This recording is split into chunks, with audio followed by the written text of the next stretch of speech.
negeri dari pelosok negeri.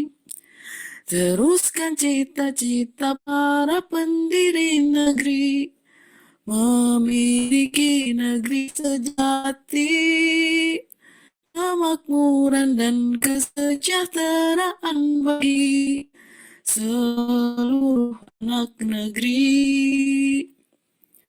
Tempatnya para santri dengan sepenuh hati belajar ilmu properti, praktek punya proyek, bukan hanya teori. Temukan solusi untuk anak negeri, miliki hunian mandiri sebagai bukti tanah untuk anak negeri. Pesantren properti, tetaplah semangat anak negeri. Tetap kita percaya pada kekuatan sendiri. Sekarang tibalah saatnya kita benar-benar mengambil nasib bangsa dan nasib tanah air di dalam tangan kita sendiri. Hanya bangsa yang berani mengambil nasib dalam tangan sendiri akan dapat berdiri dengan kuatnya. Dari titik Sentolo ke seluruh pelosok, berbagi ilmu properti, praktek punya proyek, bukan hanya teori. Keadilan sosial bagi seluruh rakyat Indonesia, hidup rukun damai sejahtera bersama. Pesantren properti, jayalah seluruh anak negeri.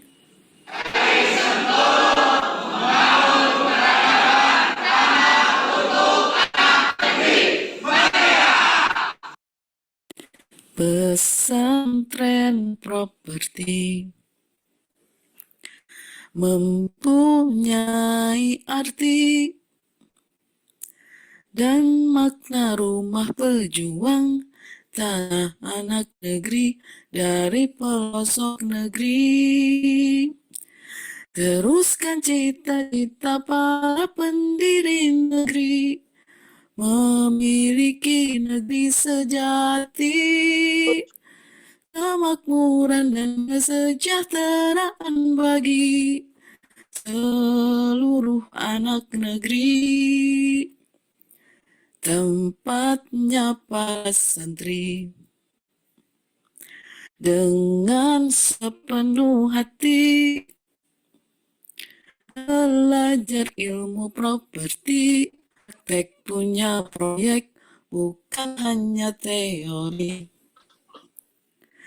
Temukan solusi untuk anak negeri agar miliki hunian mandiri sebagai bukti tanah untuk anak negeri.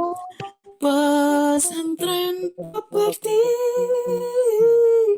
tetaplah semangat anak negeri.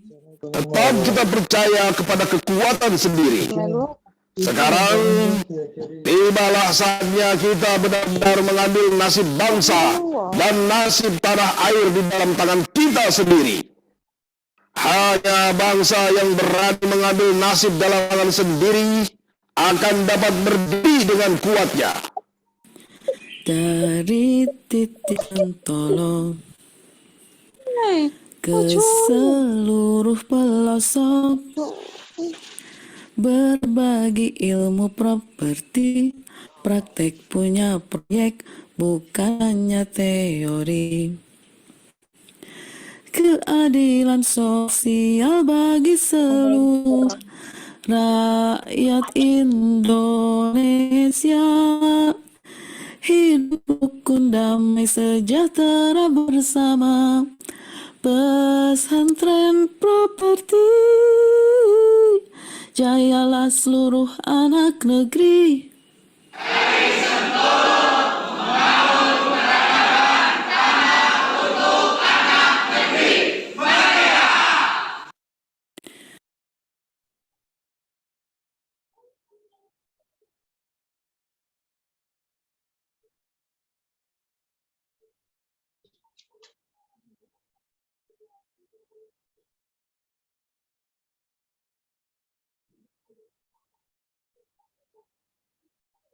Jambi apa Rokus Melkung mulai. T. Terus 23 peserta.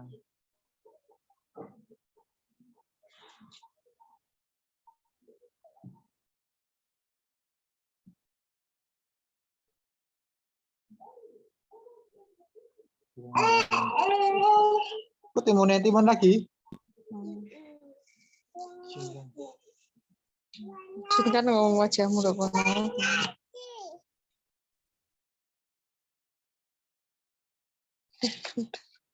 Nggak tahu melucu.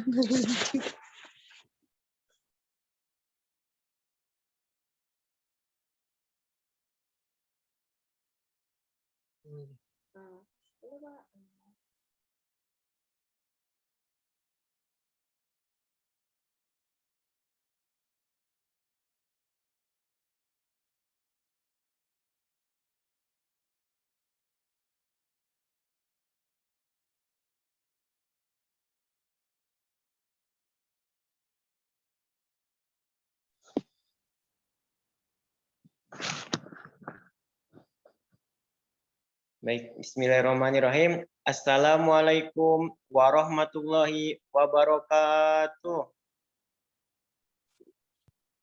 Waalaikumsalam warahmatullahi wabarakatuh. Alhamdulillah nahmadu wa nastaghfiruh wa na'udzu billahi min syururi anfusina wa min sayyiati a'malina may yahdihillahu fala mudhillalah wa may yudhlil fala hadiyalah. Amma ba'du. Perkenalkan, nama saya Cecep Ubaidillah, asal dari Bogor. Saya sebagai santri properti angkatan ke-6. Saya sebagai MC pada malam hari ini. Pada malam hari ini, materi akan diisi oleh Kang Asep Juhari, asal beliau dari Garut. Tema yang akan dibahas adalah sharing session. Diharapkan teman-teman semua aktif dalam bertanya. Kepada moderator yang menjalani acara pada malam hari ini, kepada Mbak Putri, waktu dan tempat saya persilahkan. Terima kasih buat Mas Cecep sudah membuka pada malam hari ini. Oke, Assalamualaikum warahmatullahi wabarakatuh. Selamat malam teman-teman semua yang sudah hadir pada Selasa malam ini. Oke, perkenalkan. Saja boleh. Nama saya Putri. Jadi pada malam hari ini saya selaku moderator yang akan memandu acara sharing session pada malam hari ini dengan narasumber kita yaitu Mas Asep dari Garut. Selamat datang Mas Asep. Terima kasih sudah meluangkan waktunya di hari Selasa malam ini untuk sharing kepada teman-teman yang sudah hadir, sudah menyempatkan waktu pada malam ini. Oke. Sebelum memulai ke Mas Asep, izinkan saya membacakan susunan acara terlebih dahulu pada malam hari ini. Jadi malam hari ini akan dibuka oleh Mas Asep. Nanti Mas Asep akan sharing terkait dengan mungkin diawali pengalamannya dulu selama menimba ilmu di pesantren, lalu bisa dilanjutkan dengan sharing tentang kegiatannya saat ini itu apa gitu. Selama 20 menit ke depan. Jadi nanti setelah itu akan ada sesi tanya jawab. Setelah sesi tanya jawab, nanti di akhir sesi pada malam hari ini akan saya jelaskan kembali terkait dengan program yang bisa teman-teman ikuti. Gitu kan, mungkin beberapa teman-teman di sini ada yang belum bergabung dengan pesantren properti, mungkin bisa nanti ada penjelasan di akhir. Oke, tanpa berlama-lama mungkin saya langsung serahkan ke Mas Asep. Monggo Mas Asep, waktu dan tempat saya persilahkan. Assalamualaikum warahmatullahi wabarakatuh. Waalaikumsalam warahmatullahi wabarakatuh. Suaranya jelas, Mbak? Jelas, Mas. Jelas. Oh ya. Bismillah, alhamdulillah, wassalatu wassalamu ala rasulillah wa ala alihi washabihi wa mawalah amma ba'du. Alhamdulillah, puji syukur pada Allah Subhanahu wa Ta'ala atas segala nikmat dan karunia yang Allah anugerahkan kepada kita. Salawat serta salam semoga tercurah kepada Nabi Muhammad SAW kepada keluarganya, sahabatnya, dan mudah-mudahan sampai kepada kita selaku umatnya. Teman-teman sekalian, terima kasih atas kesempatan, waktu yang diberikan kepada saya untuk sharing, berbagi pengalaman dengan teman-teman sekalian. Dan terima kasih yang luar biasa kepada Pesantren Properti yang menjadi rujukan khususnya buat saya secara pribadi, dan mungkin ini jadi rujukan buat teman-teman sekalian. Teman-teman sekalian, saya bergabung di komunitas Tanah untuk Anak Negeri, kemudian bergabung menjadi santri pesantren properti itu di tahun 2018. Dimulai di tahun 2018. Mungkin saya ke Pak Bambang itu kakek guru gitu. Karena saya secara pribadi untuk sampai saat ini diasuh oleh muridnya Pak Bambang, Pak Erdi Taufana dari Bandung, yang pemilik Eko Properti Panorama Alam Raya, Perumahan Panorama Jatinangor. Sebelumnya perkenalkan, nama lengkap saya adalah Asep Johari, kemudian aktivitas sekarang di Garut, dan bersama-sama dengan Pak Erdi ada beberapa proyek yang insya Allah kami sedang garap saat ini. Ada empat perumahan yang sekarang sedang berjalan. Yang pertama perumahan Joglo Residen, kemudian yang kedua Agrania Land, kemudian yang ketiga Agrania Residen, kemudian yang keempat baru 1 bulan ini saya bersama dengan Pak Erdi, alhamdulillah men-take over satu perumahan besar di Garut untuk kita kolaborasikan, untuk kita lanjutkan dari sisi pembangunannya.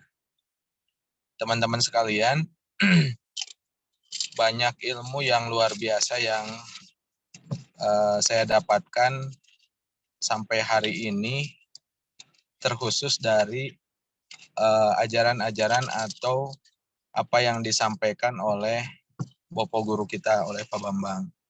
Dan yang sangat teringat sekali apa yang disampaikan oleh beliau, atau yang mungkin sering kita baca juga di baju ataupun di tulisan-tulisan beliau. Salah satunya adalah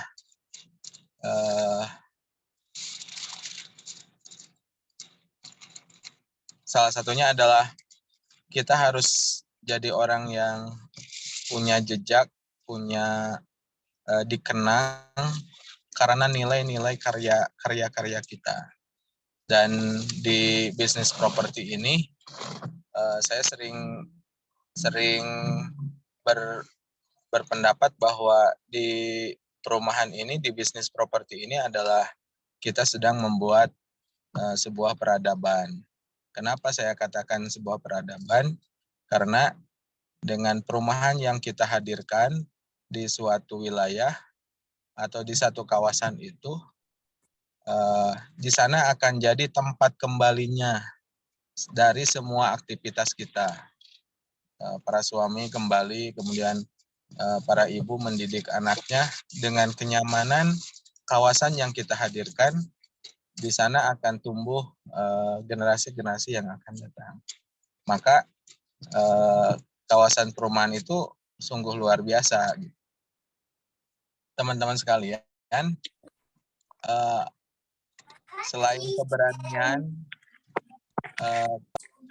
kita untuk membuka sebuah kawasan perumahan, sudah barang tentu bahwa segala sesuatunya harus kita persiapkan. Salah satu yang harus kita persiapkan adalah kesiapan mental dan kesiapan keilmuan kita di bidang yang kita geluti. Karena kita bergelut di bidang properti, keilmuan kita terhadap bidang properti itu harus kita terus asah, harus kita terus olah. Berbahagia sekali kita sebagai bagian keluarga besar dari pesantren properti. Karena yang saya rasakan tidak hanya sebatas keilmuan, tetapi kesiapan mental kita untuk betul-betul terjun dalam bisnis properti ini. Kemudian yang saya rasakan dari apa yang dihasilkan dari pesantren properti ini adalah keberanian kita untuk bertindak dan keyakinan kita terhadap segala potensi yang ada dalam diri kita. Bagaimana keterbatasan kita baik dari sisi finansial, dari sisi jaringan ataupun apa-apa, tetapi kita punya keberanian untuk bergerak, untuk untuk maju, untuk memulai bisnis di bidang properti. Dan pesan saya juga sampai hari ini bahwa apa yang saya punya ataupun pengalaman yang sudah berjalan, nah ini tidak terlepas juga dari mentor kita yang akan menjadi tempat berbagi, yang akan menjadi tempat guru kita ini atau mentor kita ini yang akan memberikan pengarahan juga buat kita gitu. Nah, karena jangan sampai karena kepedean kita juga malah membuat ini jadi kelemahan kita gitu. Ya, karena di bisnis properti ini proses bisnis properti ini kan usaha yang jangka panjang gitu. Butuh napas panjang, butuh keistiqomahan kita dalam menjalaninya, karena ini tidak akan berhasil 1-2 bulan kemudian beberapa bulan langsung mendapatkan hasil gitu, tetapi butuh ketekunan kita, butuh keistiqomahan kita untuk menjalani di bisnis ini. Itu teman-teman untuk secara sekilas prolog apa yang sudah saya alami saat ini, dan sangat bersyukur pada Allah Subhanahu wa taala. Allah menghadirkan kemudian saya bergabung dengan komunitas bagian keluarga besar dari pesantren properti, dan saya bersyukur menjadi salah satu murid dari Pak Bambang, salah satu murid dari Pak Erdi Taufana. Mungkin itu teman-teman untuk prolog awal. Lebih baik kita sambil berjalan, sambil diskusi untuk sharing-sharingnya. Terima kasih Mbak Putri. Oke, makasih Mas Asep nih dari Garut. Nah, mungkin tadi kan sudah dijelaskan terkait dengan perjalanan Mas Asep selama di pesantren properti sampai sekarang masih bekerja sama ya dengan Kang Erdi Taufana di Bandung gitu. Mungkin bisa cerita sedikit Mas terkait dengan pengalaman properti yang sekarang sedang dikerjakan dengan Mas Erdi itu seperti apa? Ya, saya 2018 itu pertama kali ketemu dengan Pak Erdi, bincang-bincang dalam satu acara. Dulu ada Koperasi Properti Indonesia atau KPI. Di sana bincang-bincang dengan Pak Erdi, dan pada hari itu saya memutuskan bahwa saya harus belajar dengan Pak Erdi. Gitu. Kemudian Pak Erdi mengarahkan untuk saya ikut dulu ikut kelasnya di pesantren properti. Saya dulu ikut yang kelas 3 hari.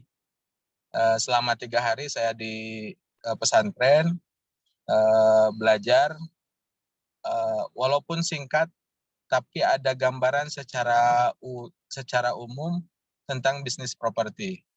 Nah, setelah beres dari dari pesantren selama 3 hari itu, selanjutnya adalah saya senantiasa meluangkan waktu, mengagendakan waktu.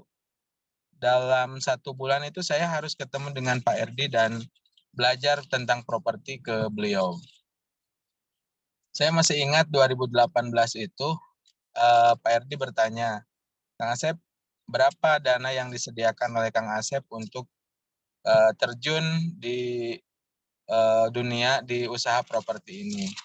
Saya katakan pada waktu itu uang yang ada di rekening saya itu sekitar 15 juta. Dan saya sampaikan, Pak, saya ada uang 15 juta.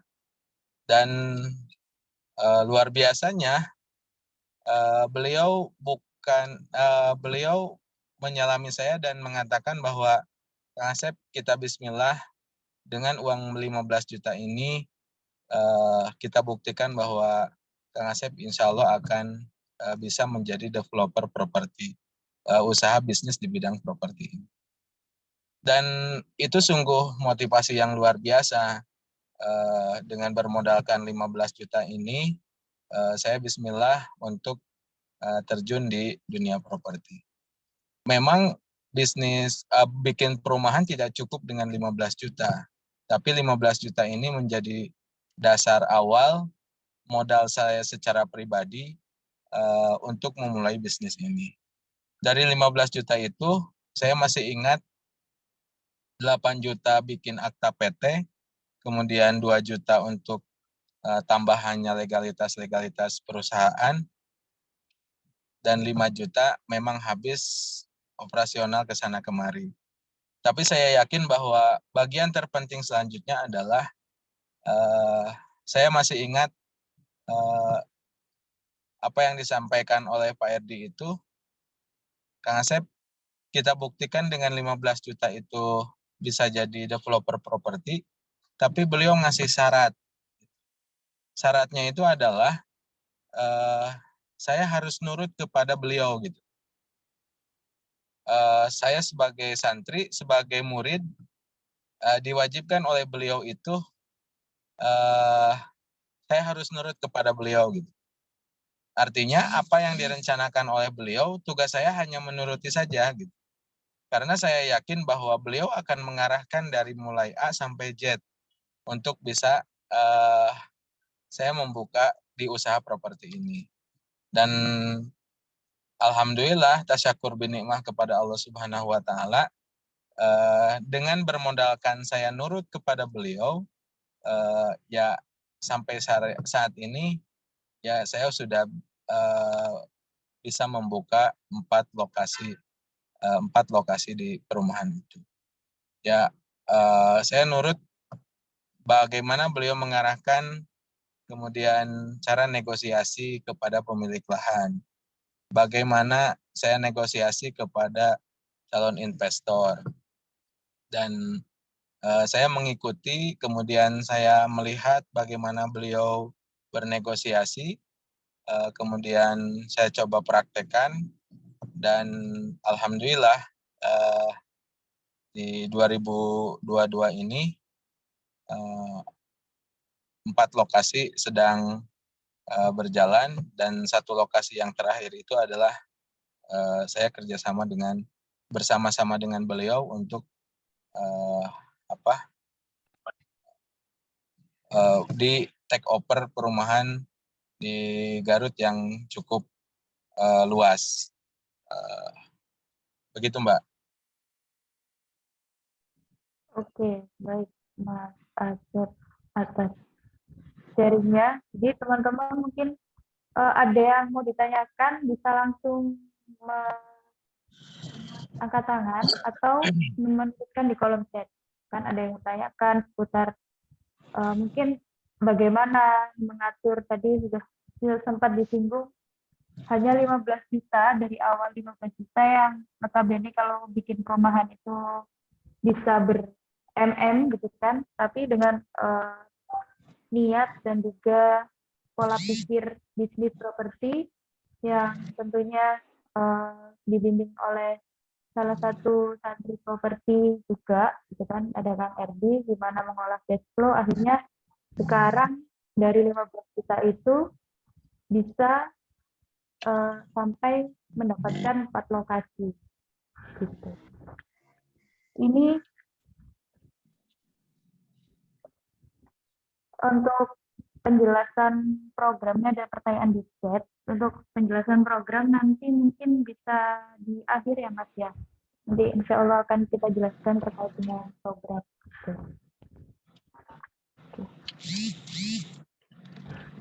Ini ada dari Mas Faza nanya, dulu Masnya ikut programnya apa? Jadi udah disinggung ya Mas tentang program 3 hari.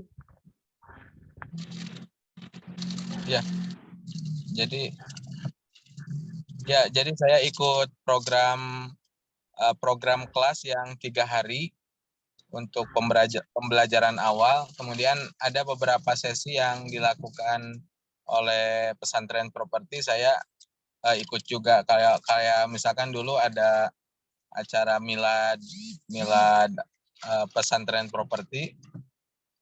Kemudian di program milad pesantren properti itu kan ada serangkaian acara dengan para pakar properti. Nah, saya juga ikut bergabung. Kemudian saya terus menyimak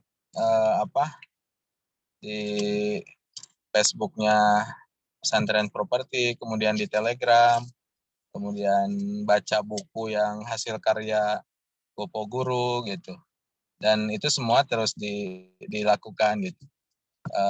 Kemudian yang saya ingat itu yang terpenting adalah pertama, ini secara umum di bisnis apapun, maka yang paling pertama itu adalah mimpi kita.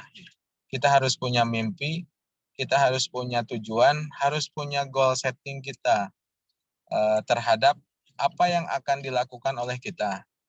Kalau kita sudah menentukan bahwa mimpi kita ini adalah kita akan jadi pengusaha di bidang properti, kemudian buatlah goal setting atau tujuan apa yang akan kita raih, tahapan-tahapan untuk menuju ke mimpi tujuan kita. Jadi jangan sampai kita tuju mimpi kita ini menjadi pengusaha di bisnis properti, tetapi apa yang kita lakukan itu tidak nyambung mengarah ke sana gitu. Dan saya mulai di 2018 itu baru mulai buka perumahannya itu di 2019. Jadi selama 1 tahun itu ya saya mengikuti arahan atau mengikuti program-program yang dibuat oleh Pak Erdi. Atau saya hanya sekedar kemana beliau pergi ya saya ikut gitu. Nah di perjalanan ngobrol ke sana kemari, ngobrol gitu. Kemudian beliau datang ke perbankan, saya ikut, dan saya cuma duduk saja gitu, melihat kemudian mengamati apa yang dilakukan oleh beliau. Nah mimpi kemudian disetting kita, tujuan kita untuk mengarah ke mimpi itu, untuk mewujudkan mimpi itu. Kemudian yang saya lakukan selanjutnya adalah keyakinan bahwa mimpi itu akan kita raih, akan kita capai gitu. Kalau kita misalkan tidak punya keyakinan terhadap diri kita, ya bagaimana kita akan mewujudkan dari mimpi-mimpi itu semuanya gitu. Itu tambahannya Mbak. Nah kemudian ini ada pertanyaan yang dahulu dilakukan oleh saya setelah membuat PT sampai dapat proyek.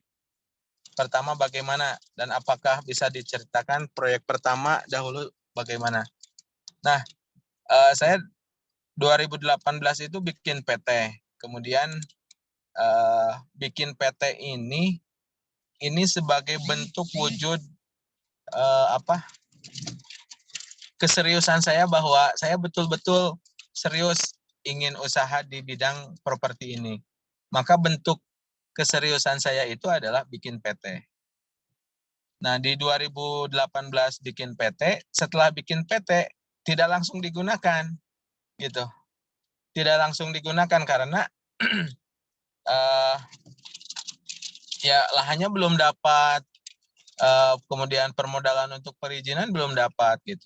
Tapi bikin PT ini sebagai bukti bahwa saya memang serius, bahwa saya mau bisnis di bidang properti ini. Kemudian, nah di 2019 dengan bermodalkan PT ini, memang ada salah satu tanah punya saudara. Saya coba nego gitu. Di lahan yang pertama itu nggak gol gitu, lahan saudara ini tidak diberikan gitu. Tetapi saya coba berulang-ulang ke beberapa pemilik lahan, saya coba nego untuk bisa tanah itu dikerjasamakan atau pembayarannya secara bertahap. Dan alhamdulillah di 2009 ini saya dapat lahan senilai 1,1 miliar dan dengan DP dulu itu sebesar 25 juta gitu. DP-nya 25 juta. Sisanya dibayar selama 2 tahun, selama 2 tahun itu secara bertahap. Nah, di lahan yang pertama ini pada akhirnya lahan pertama ini selama 2 tahun saya tidak dapat membayar secara tuntas gitu. Dan akhirnya di lahan pertama ini lahannya dikembalikan lagi, uang saya dikembalikan lagi dari pemilik lahan itu. Tetapi poinnya bukan ketidakberhasilan berlanjutnya di lahan tersebut bisa dibikin perumahan gitu. Tetapi poinnya adalah keberanian kita untuk mencoba, dan ternyata karena keyakinan kita ini terhadap usaha ini, ya Allah menghadirkan orang yang memang mau menjual lahannya dan mau dengan pola seperti itu gitu. Nah, saya dapat lahan yang kedua itu sama nilainya itu 950 juta dan DP-nya pun sama, itu hanya sekitar 25 juta. Dan ini dijadikan lokasi yang pertama tadi, nama perumahannya Joglo Residen. 25 juta pembayaran, sisanya adalah bertahap sesuai dengan coupling terjual gitu. Kemudian untuk memulai perizinannya saya dapat dari teman sepermainan gitu. Jadi teman sepermainan dapat uang pinjaman dari perbankan, nilainya cukup besar dan dia bingung uang ini mau dibuat apa gitu. Akhirnya pas ngobrol-ngobrol, akhirnya disepakati bahwa setengah dari uang pinjaman beliau itu saya gunakan untuk bisnis properti gitu. Itu kemudian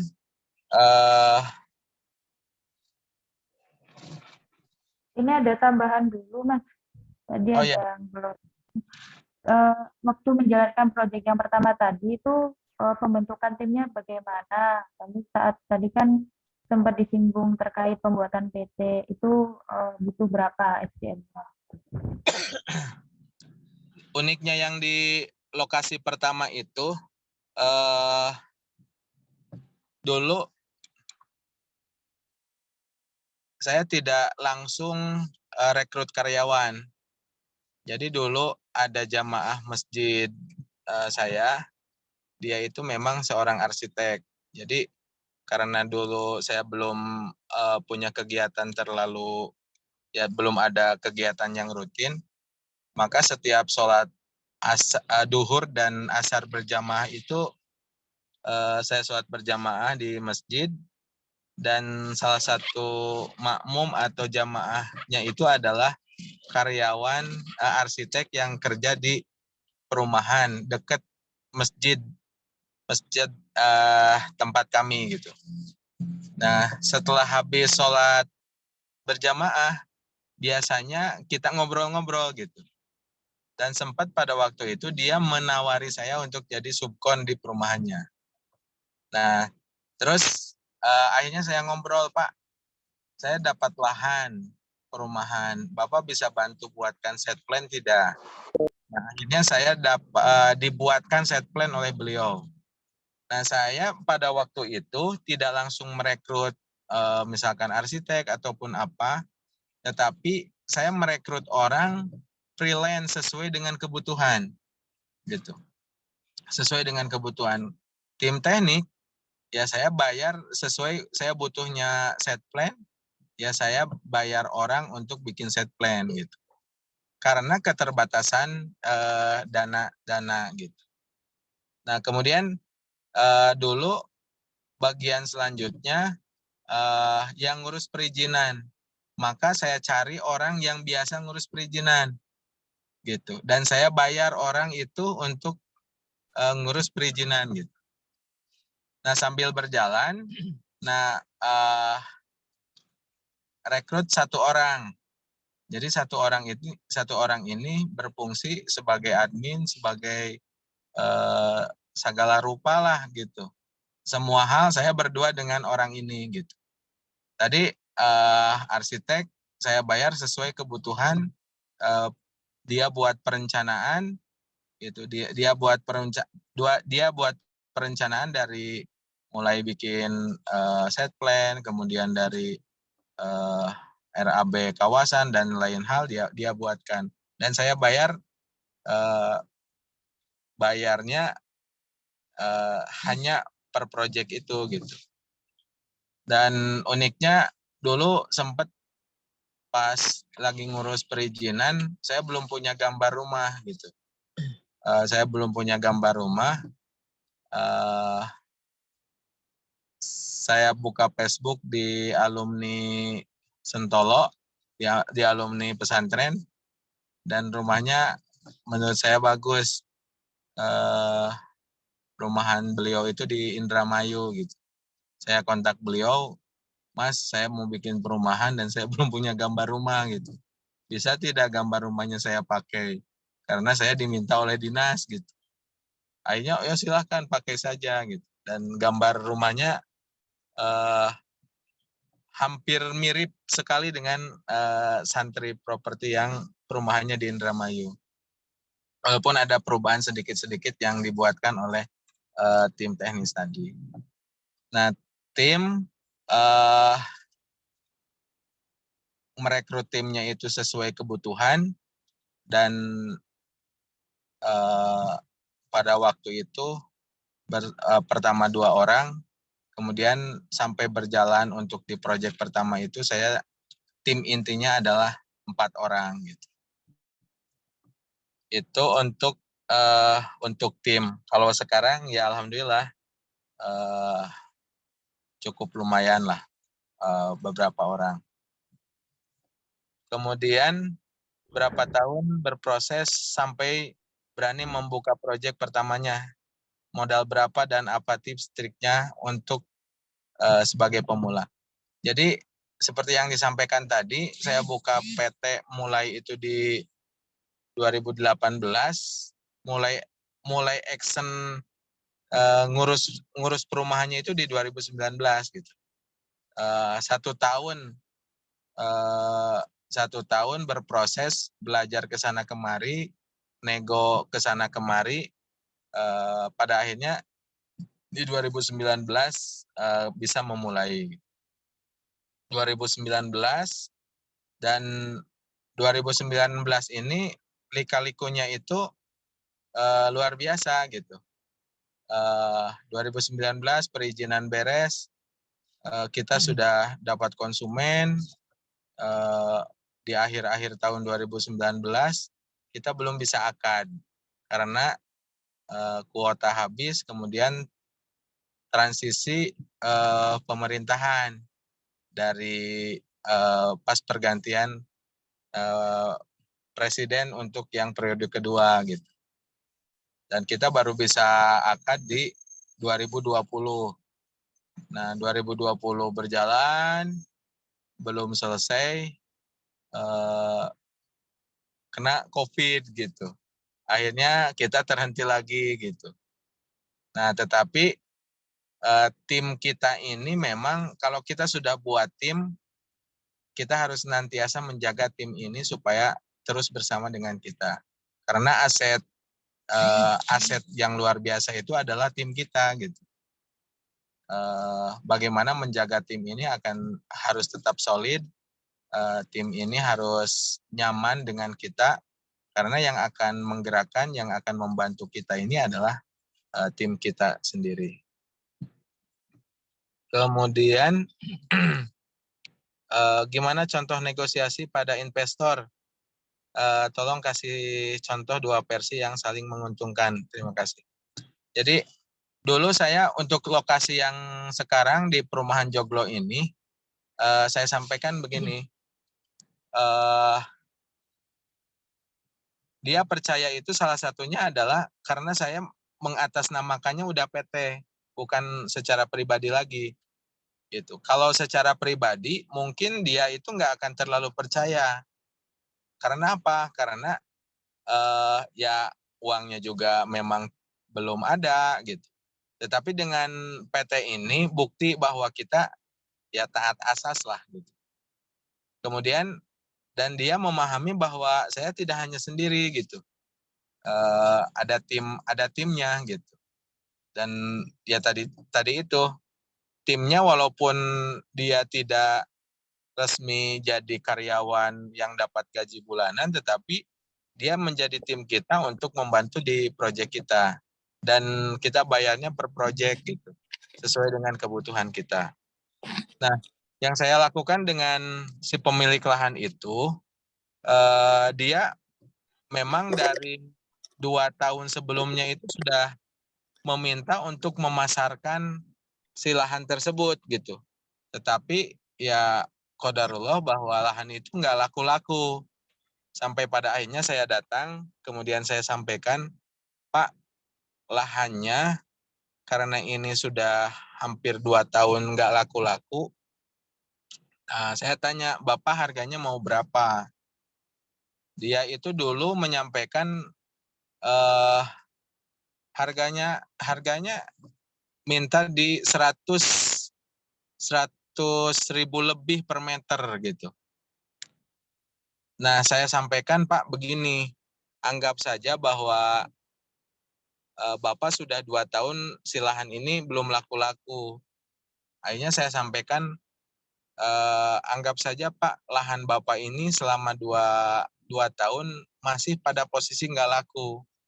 Artinya lakunya tanah Bapak itu di 2 tahun yang akan datang gitu.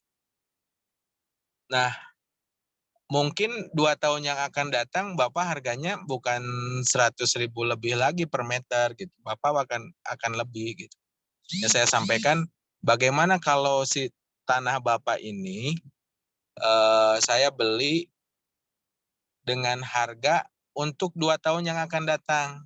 Akhirnya saya dulu itu 2019 saya beli dengan harga 200.000 per meter gitu.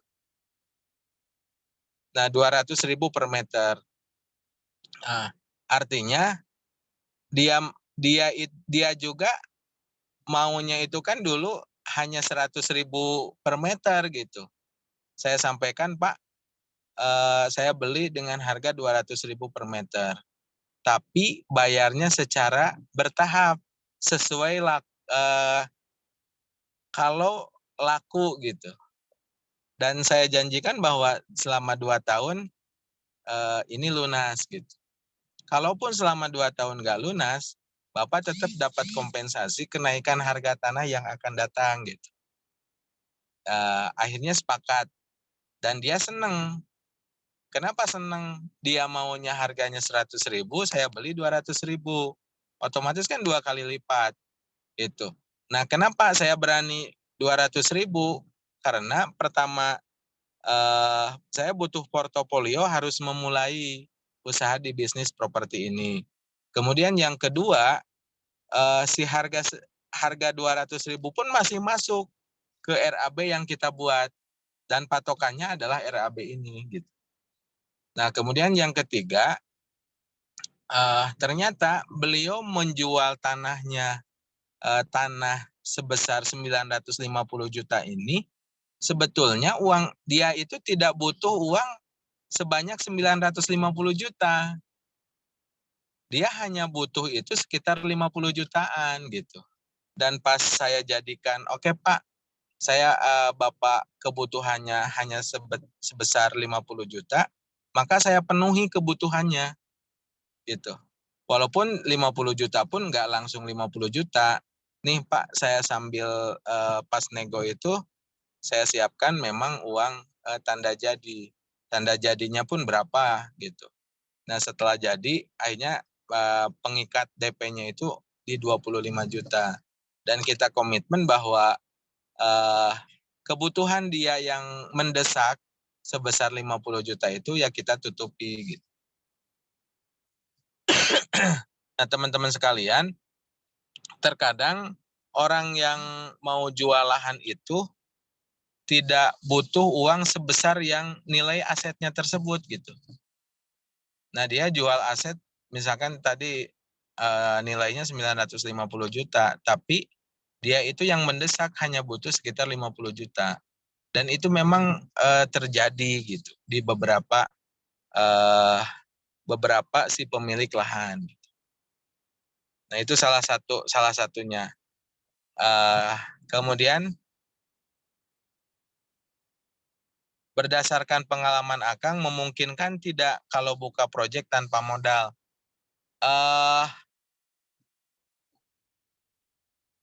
Tidak ada yang tidak mungkin gitu.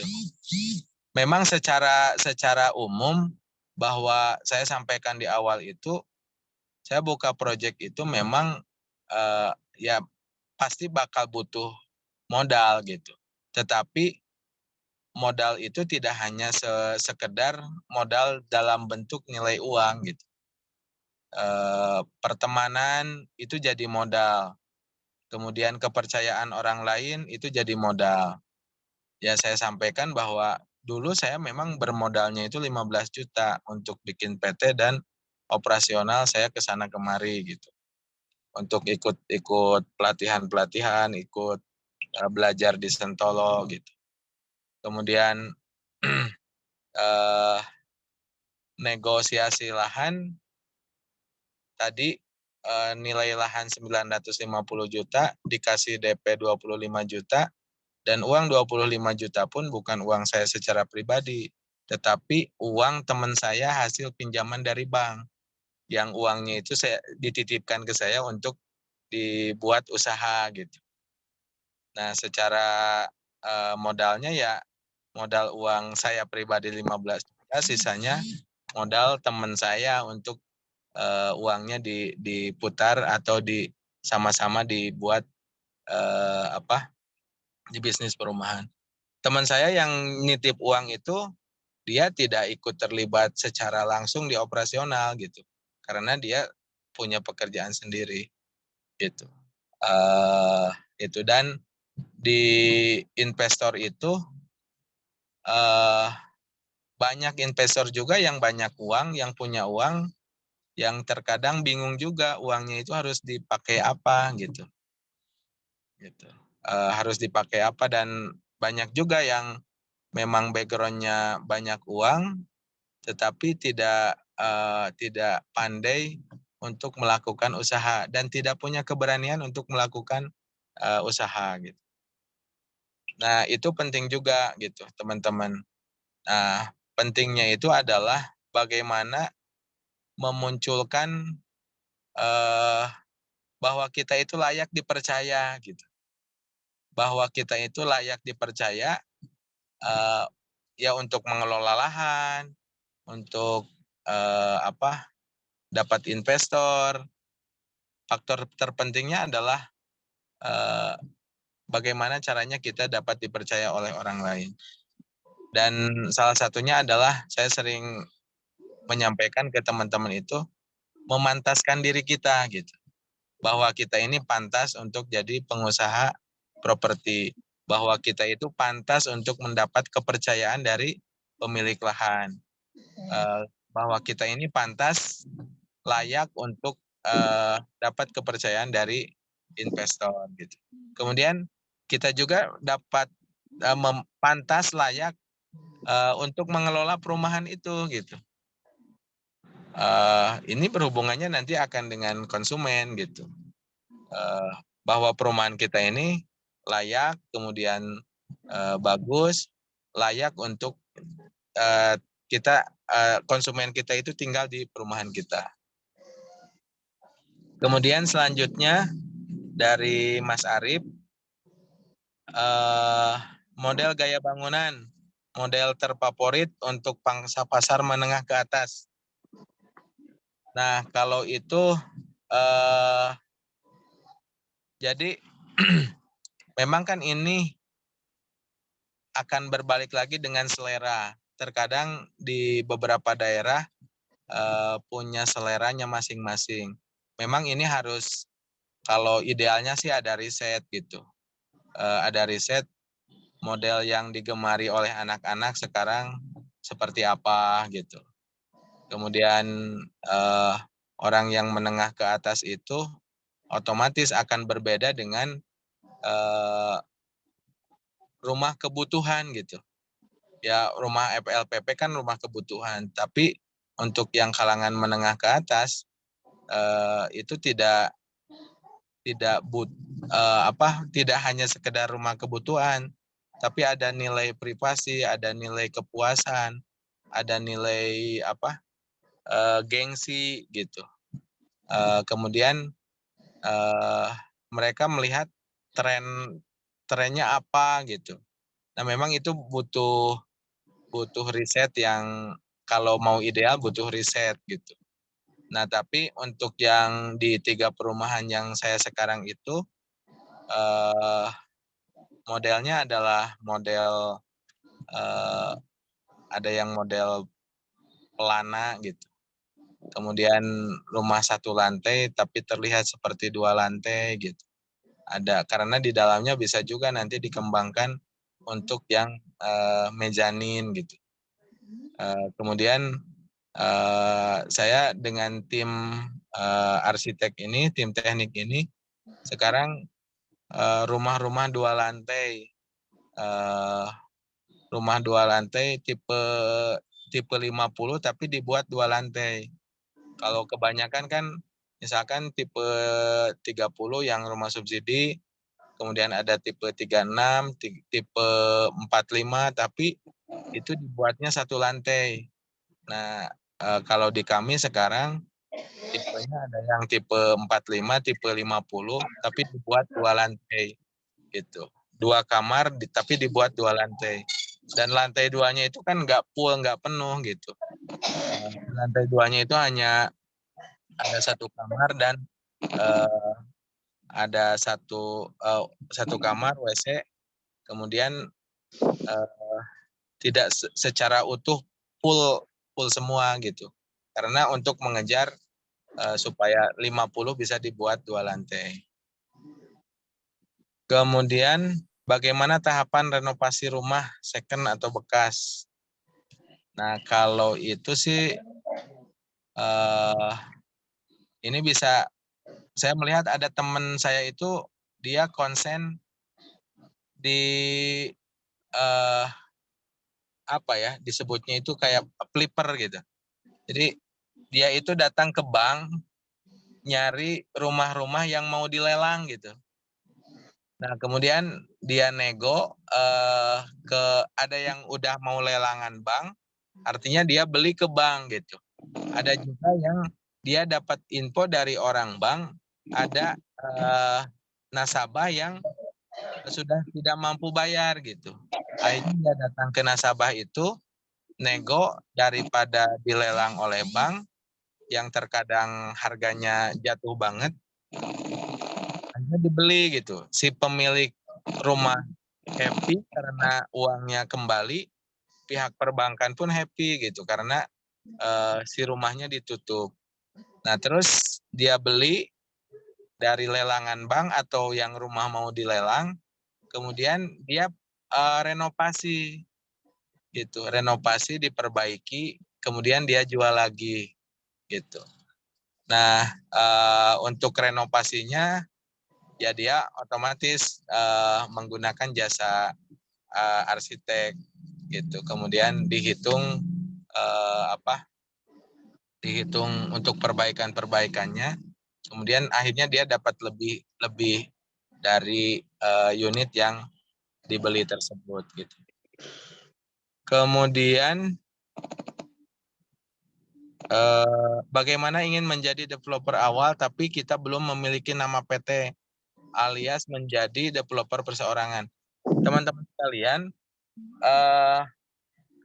kalau ini kan akan kembali ke masing-masing. Saya ini tidak mesti semua harus langsung bikin PT gitu. Tetapi saya dulu bikin PT ini sebagai komitmen diri saya saja kepada diri saya sendiri gitu.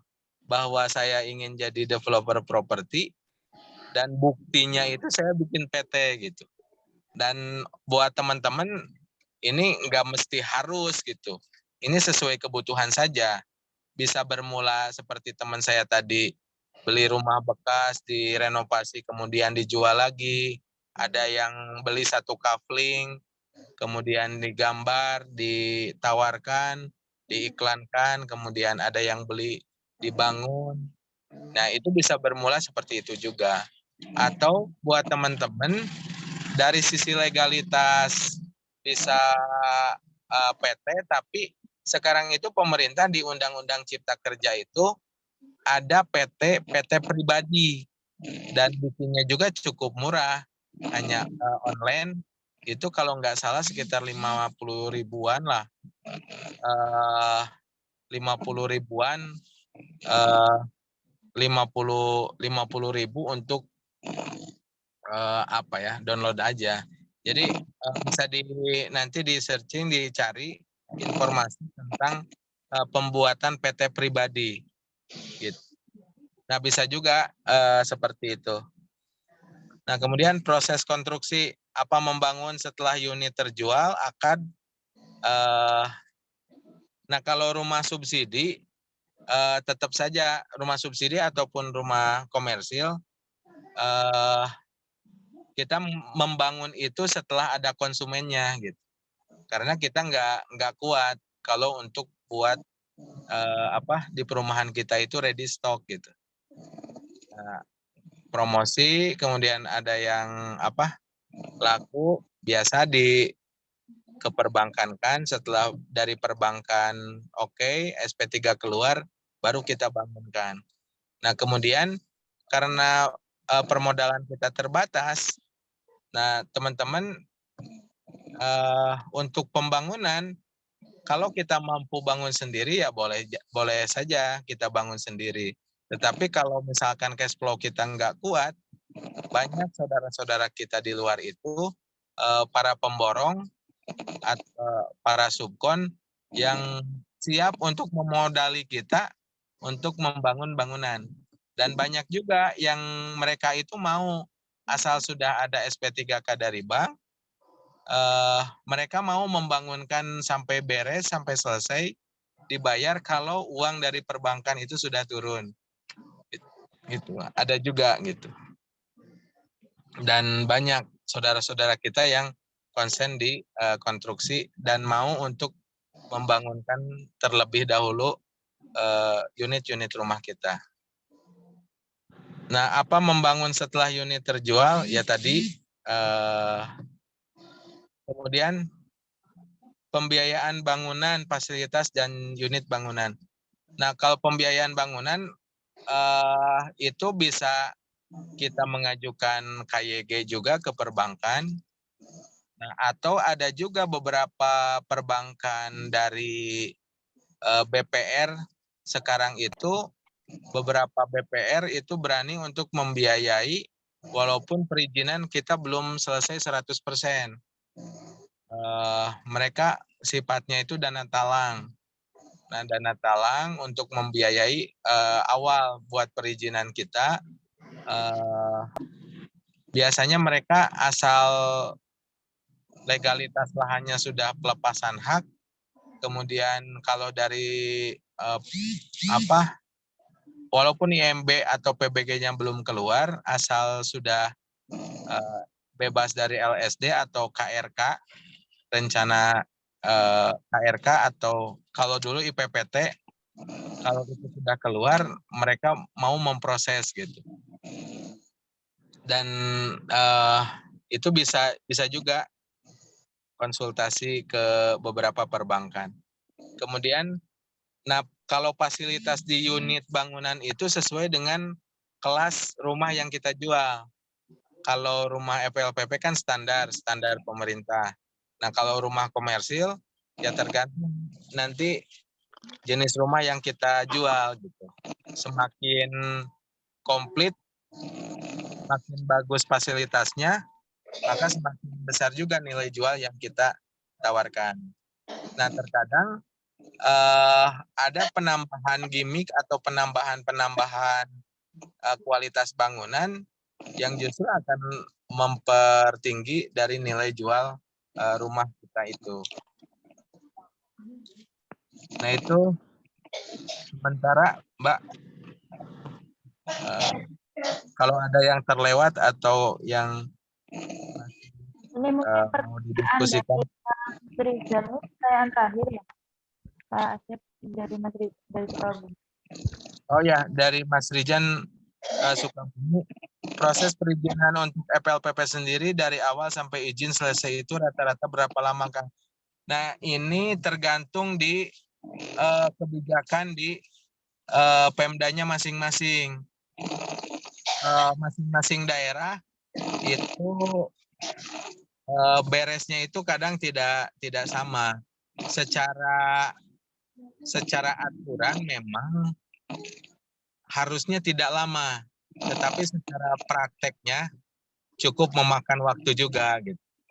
Contoh misalkan kita mengajukan izin misalkan IPPT, harusnya beberapa hari pun udah selesai, tapi nyatanya di lapangan bisa 1 minggu, 2 minggu, bisa 1 bulan. Nah pengalaman saya untuk yang pertama, karena sangat pertama dulu, itu dari awal sampai akhir keluar IMB itu memakan waktu 6 bulan. 6 bulan. Kemudian untuk yang proyek kedua, ini lebih cepat lagi, karena kita sudah ada pengalaman. Nah, 4 bulan sudah mau ke 5 bulan sudah IMB sudah keluar gitu. Nah, kemudian teman-teman jadi tinggal nanti pendekatan teman-teman ke pejabat dinas-dinas terkait gitu. Karena perizinan untuk FLPP ini kan sangat komplit lah gitu. Semua dinas hampir semua dinas kita minta rekomendasinya. Kemudian PT perorangan sama PT yang biasa itu bedanya apa, Kang? Dalam keberlangsungan nantinya plus minusnya masing-masing gimana? Otomatis PT perorangan dengan PT yang biasa ya berbeda dari kapasitas nantinya.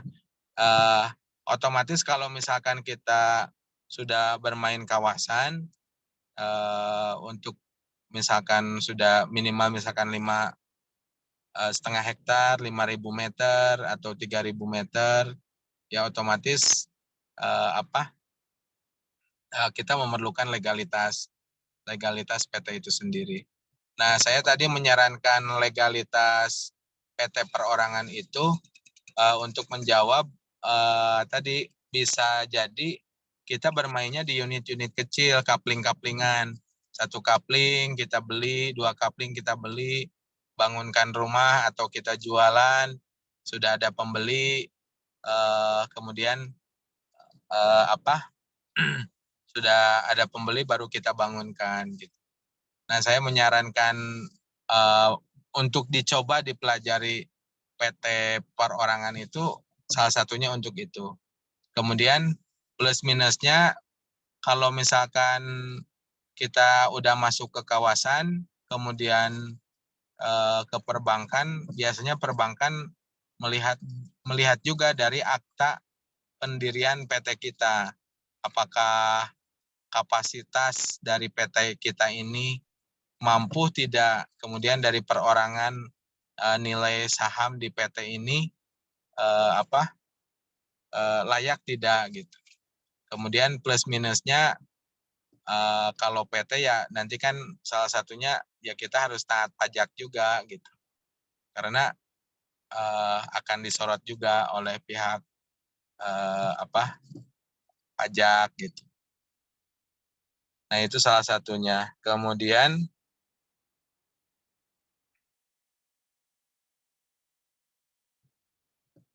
Akang selama dibimbing oleh pesantren properti itu hanya sekedar hubungan belajar mengajar atau skema kerjasama yang terjalin di proyek Akang. Nah, kalau saya secara pribadi dengan pesantren properti, memang pesantren properti ini tempat belajar saya, tempat sebagai rumah saya, kemudian Pak Bambang sebagai guru, sebagai orang tua, Pak Erdi sebagai guru, sebagai orang tua, sebagai sahabat. Nah, kalau hubungan secara bisnis atau skema kerjasama secara bisnis, memang saya tidak terlibat ada kerjasama khusus dengan pesantren properti. Tetapi kalau ada apa-apa, saya kembalinya itu ke pesantren properti gitu. Ya layaknya seorang anak kepada orang tuanya, layaknya seorang murid kepada gurunya gitu. Nah, kemudian, tapi buat teman-teman sekalian di pesantren properti ini ada berbagai banyak program yang disediakan untuk proses pembelajaran teman-teman. Jadi teman-teman belajar, kemudian yang saya tahu di pesantren properti ini juga kan ada beberapa proyek yang sebagai tempat belajarnya teman-teman gitu.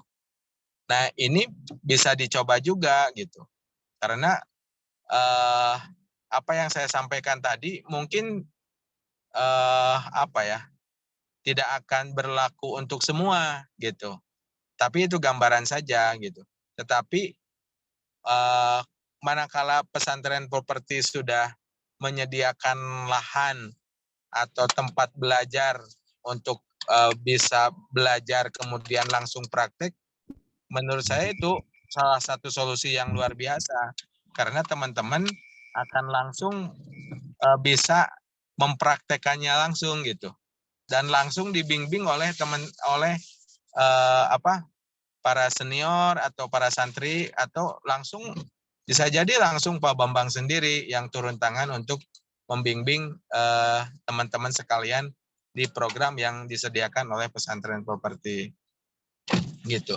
Nah, kalau saya secara pribadi memang dibersamai oleh salah satu santri juga Pak Erdi gitu. Kemudian legalitas lahan yang saya akuisisi sudah SHM atau belum? Saya belum. Ada yang sudah, ada yang belum. Di proyek yang pertama masih girik berupa letter C. Tapi di proyek yang kedua itu sudah SHM gitu. Jadi yang AJB pernah, yang dari letter C pernah, kemudian yang dari SHM pernah. Kemudian proses pemecahan dan balik nama sertifikat kalau masih menggunakan pemilik lahan. Kalau saya selama ini karena sudah berbentuk PT, jadi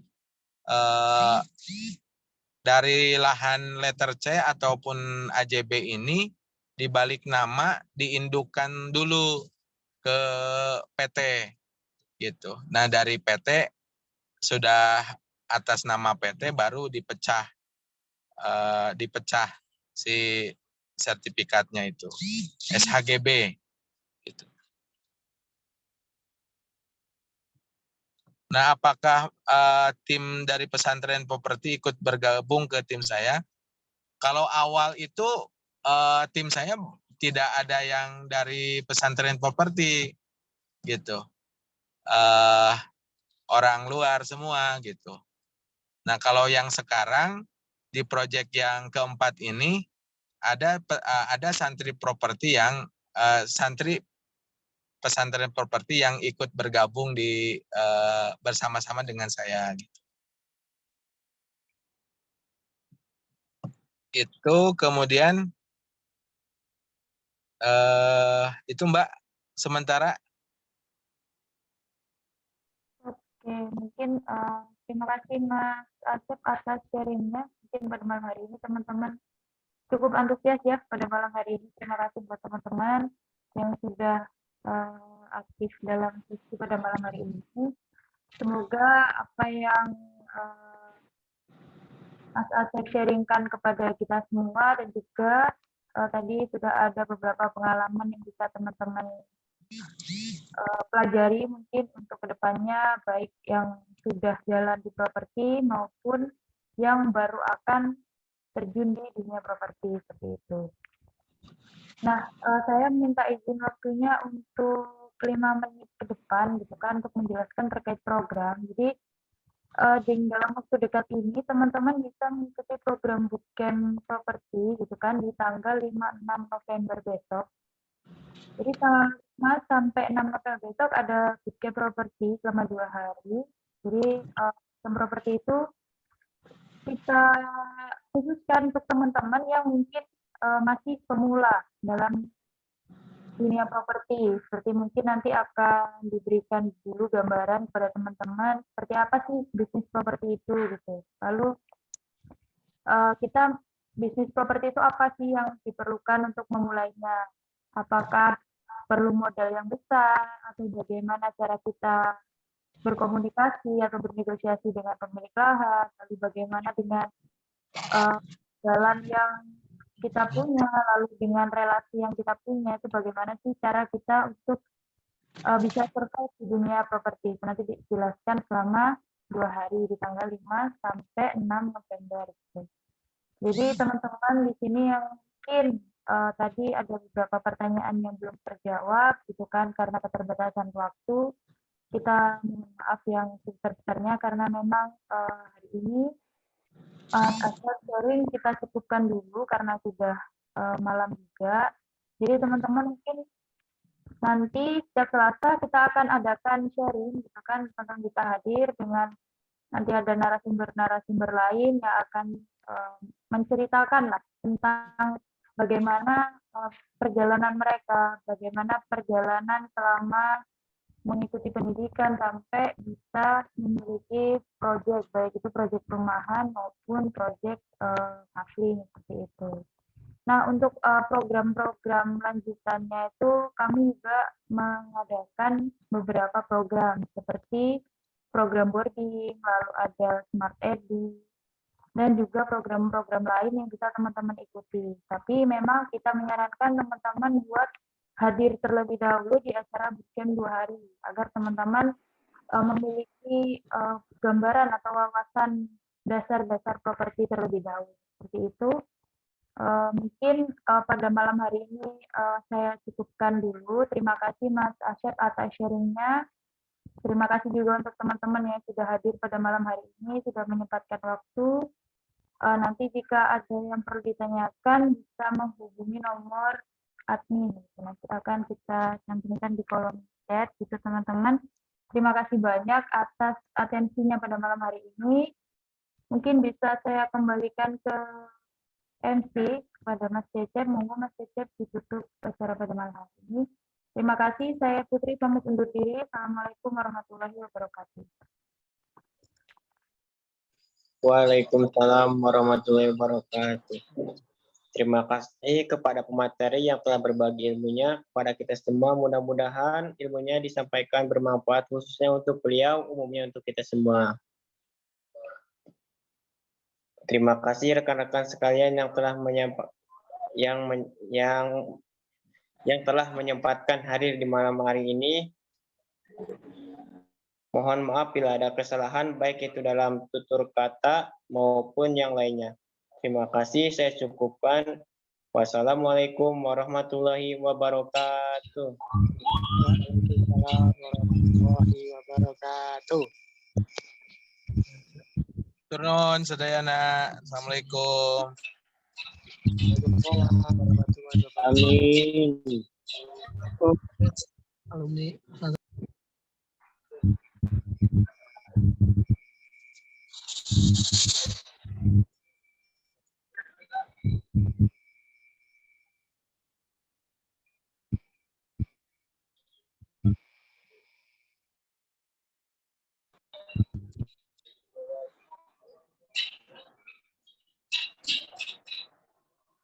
Waalaikumsalam.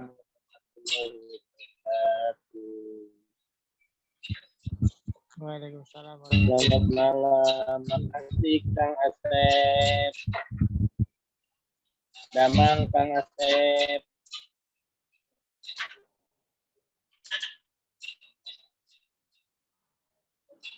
Salam dari Jakarta.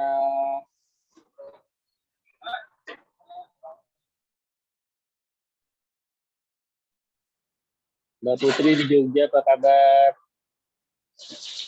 Alhamdulillah. Mas Atma, mana Mas Atma nih?